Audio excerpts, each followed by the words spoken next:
possibility of kicking the ball deep and getting the ball in actually some good field position. Right now, you just got to hope that you can kick an onside kick and get it. So that's where we are now. Josh Allen looks a bit exasperated, knowing.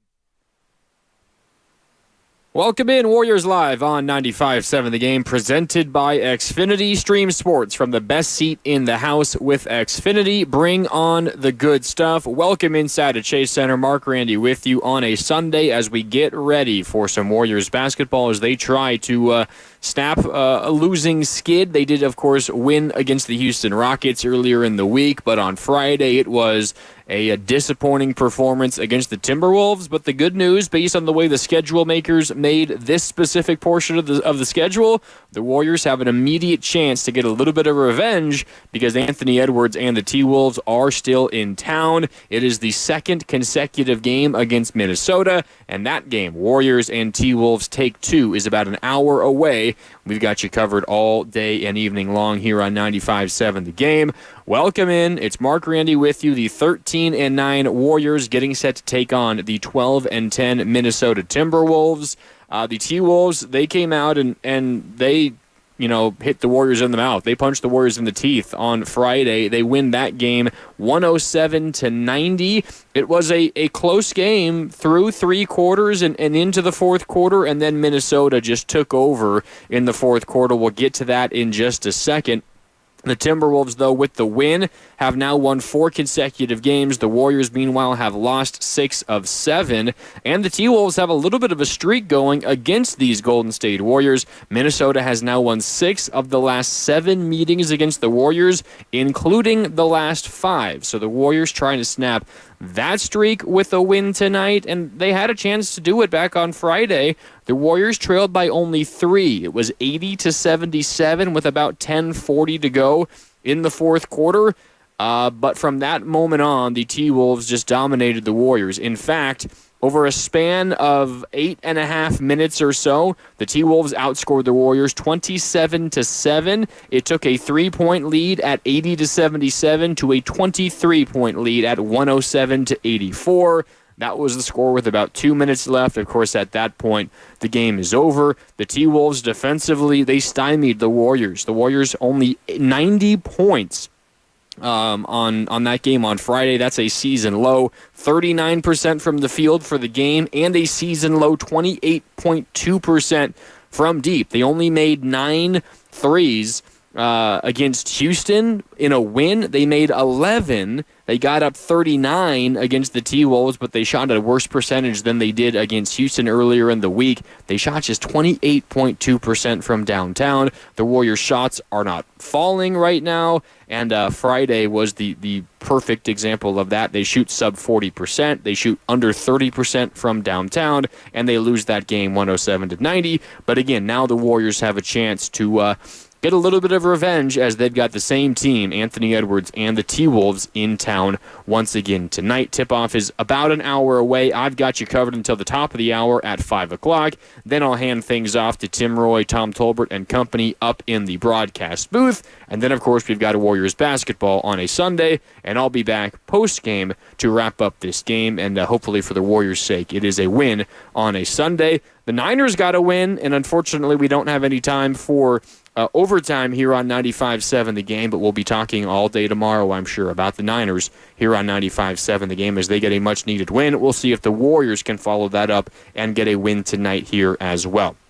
Okay, let's begin on Warriors Live with our injury report, which, as always, is brought to you by Boxer & Gerson, Northern California's premier workers' compensation law firm, helping injured workers get their lives back for over 40 years. For more information, visit boxerlaw.com. We begin with the Golden State Warriors. It is a relatively short injury report, but a significant one. Andrew Wiggins, who's been dealing with a right ankle injury, they're calling it right ankle impingement. He is officially out tonight. That has kept him questionable each of the last 2 games. There was a comment made by Wiggins and a couple of other Warriors that if Steph Curry and Draymond Green were not out on, what day was that, Wednesday against Houston, then, or maybe that was, Thursday against Houston, because it was the back-to-back, Thursday and Friday. If those two were not out and they were playing, Andrew Wiggins might not have played on Thursday. But he toughed it out, played on Thursday, played really well, helped lead the Warriors to a win in that game, down Steph and down Draymond. He also played on Friday against these same T-Wolves, but left in the second half. He is out tonight. He will not play. Moses Moody, meanwhile, who's been dealing with a left knee issue, he also left the game on Friday evening against the T-Wolves. He is questionable officially on the injury report, but we had a chance to catch up with Steve Kerr pregame about an hour ago, a little less, 45 minutes ago, and he said he's officially calling him probable. So he expects him to play, but before there's any official decision on Moody's availability, he has to go through pregame warmups. So a Moody expected to play, although it is not a certainty at this point, but Andrew Wiggins is out.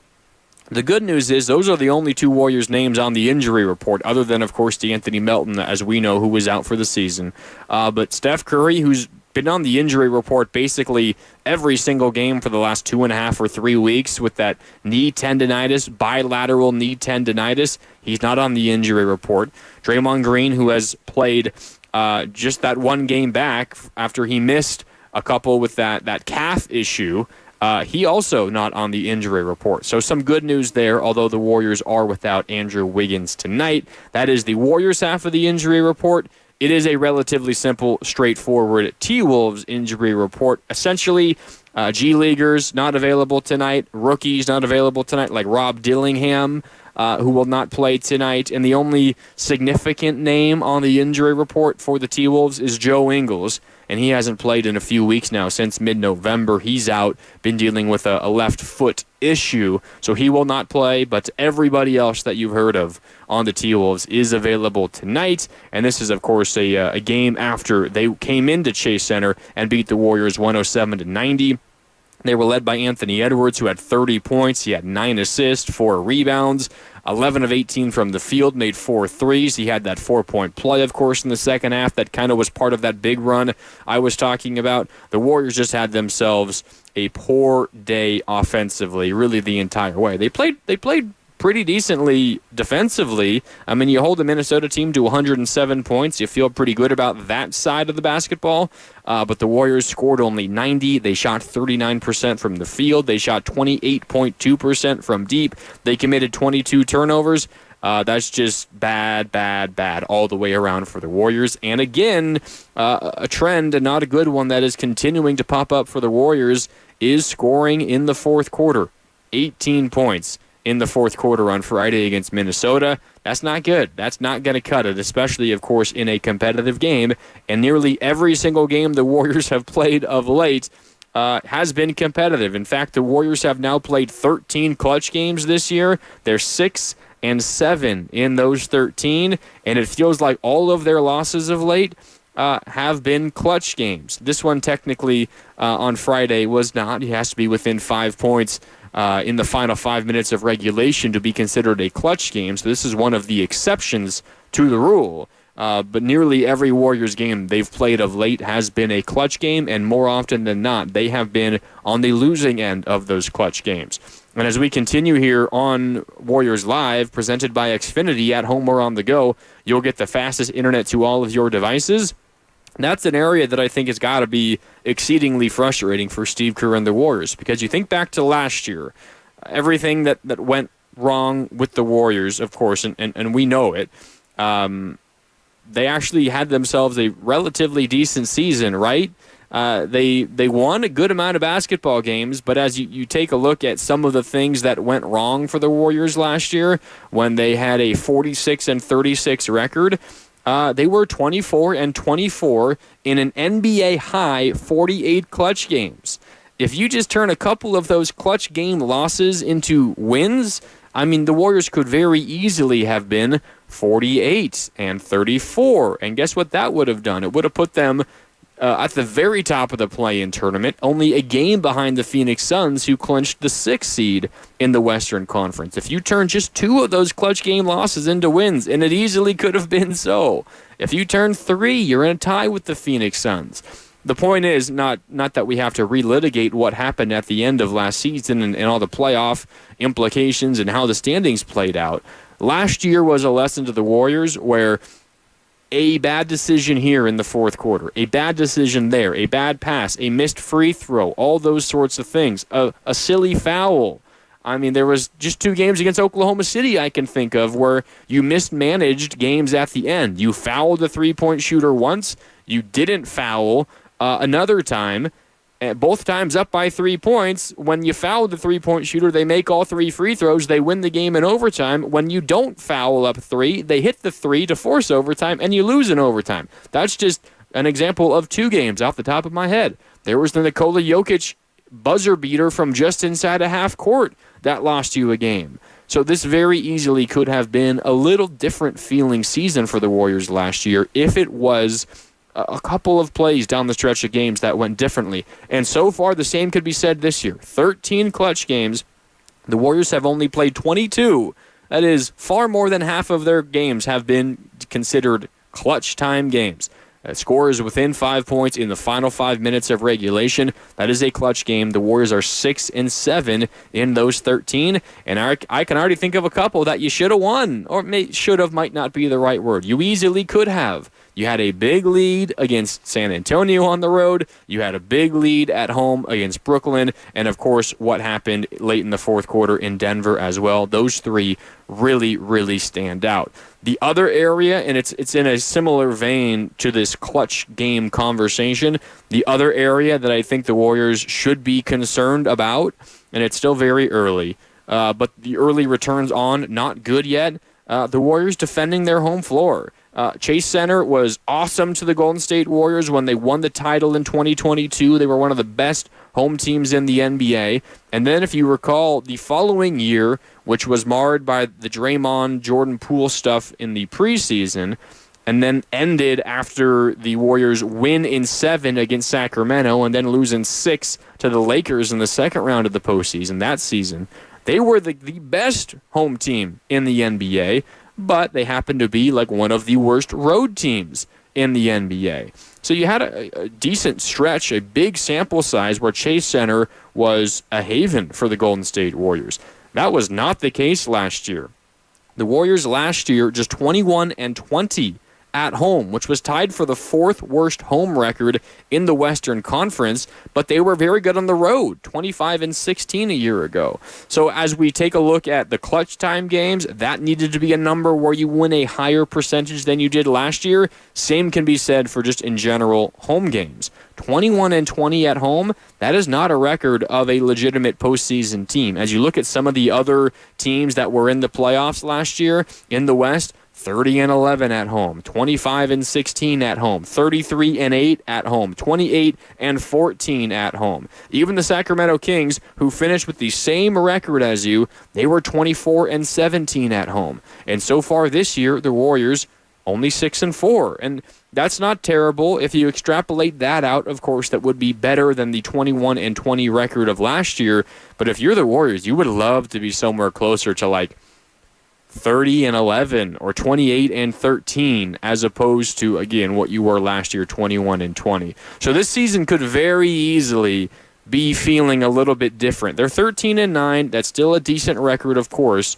But those are 2 areas I think to kind of circle for the Warriors going forward is the clutch game record. And this is more indicative of just lack of execution down the stretch offensively in fourth quarters. That has been a bugaboo for the Warriors so far this year, especially like the last 2 weeks. Once that 5-game losing streak started, and it has continued even after the win against Houston on Thursday. It showed up again on Friday against these T-Wolves. That's an area to keep in mind. It's an area that I'll be tracking almost every single game. And then it's the home record. You got to make some money at home. And the Warriors 6-4, an okay job of it. But you can already think of a couple of losses that don't look great. The Brooklyn game at home does not look great. The Clippers game at home from early in the year, that was the home opener. That does not look great, although the Clippers are playing decent basketball right now, and it seems like they're better against the Warriors than against anybody else. The Clippers are 14-10, technically really tied with the Warriors at 13-9. The Clippers have just played 2 more games. They have 1 more win and 1 more loss. So the Warriors percentage points ahead of the Clippers, but they are neck and neck with the Warriors right now. So that's an area to consider as well. It's home record. The Warriors haven't been great so far. You look at some of the other teams in the West ahead of them. The Rockets 9-3 at home. The Grizzlies 11-3 at home. The Mavericks 8-3 at home. OKC 9-2 at home. The Warriors are digging themselves into a little bit of a hole because they haven't been able to control their home floor as well as the other contenders in the Western Conference. So keep an eye on that. Tonight obviously is a big one for that because, of course, we are at Chase Center. And keep an eye on the Warriors down the stretch of games because that has been a major issue. Executing offensively, close games in the fourth quarter. The larger stat we're looking at here is clutch games. So keep that in mind. All right, Warriors Live presented by Xfinity at home or on the go. You'll get the fastest internet to all of your devices. Let's keep it rolling with our Take It to the Bank prediction, which is brought to you by Fremont Bank. Full-service banking with no compromises. I'll go with the over 5.5 rebounds for Brandin Podziemski tonight. Remember when Steve Kerr publicly called him out after the Denver game? That was the game Tuesday night last week. Podziemski's been playing better since the 2 games since, Thursday against Houston and Friday against Minnesota. He hasn't necessarily been hitting his shots at a great clip still, and that is another area to keep a close eye on. But he's been doing a lot of the small things that made him such a positive player last season for the Warriors. He's been doing those better, and that was Steve Kerr's point post-game in Denver as well. And Steve Kerr even echoed that earlier today, talking to him pregame. I don't think he was talking about Podziemski. It was more about the team in general and some of the offensive issues that they're fighting through right now. It was, I never really talked to individual guys or the team as a whole, and I'm paraphrasing in Steve Kerr right now. He doesn't really talk to the team or individual players about making or missing shots. If shot selection is an issue, then that is a conversation. But if open shots aren't falling, I mean, it is what it is. Sometimes you make them, sometimes you miss them, and sometimes you go through hot streaks, sometimes you go through cold streaks. And Podziemski, no doubt, is going through a cold streak shooting the ball. But what he has been better at the last couple of games, after Steve Kerr called him out publicly, has been a lot of the small things. The small things that made him, all season long last year, a positive player for the Warriors. Against Houston on Thursday, he grabbed a career-high tying 11 rebounds, and then Friday, last time out versus these T-Wolves, he grabbed 6. I think he gets at least 6 again tonight, and he keeps doing those small things better, and he's a big reason why the Warriors, despite a relative lack of size, are still one of the best rebounding teams in the NBA. The Warriors have really been up there all season long, and it really is a testament to everybody on the roster because they're not very tall, yet they are second in the NBA in rebounding, nearly 49 rebounds per game. Brandin Podziemski has the ability to be a very big part of that, and he certainly has been the last 2 games. So I will go over 5.5 rebounds for Brandin Podziemski tonight. That is our Take It to the Bank prediction, which is again brought to you by Fremont Bank, full service banking with no compromises. Okay, we're going to get to our out-of-town game of the night in just a second, but first, we do got to break down this Warriors starting lineup, or at least in general, the decision to keep Jonathan Kuminga in it and have Draymond Green coming off of the bench.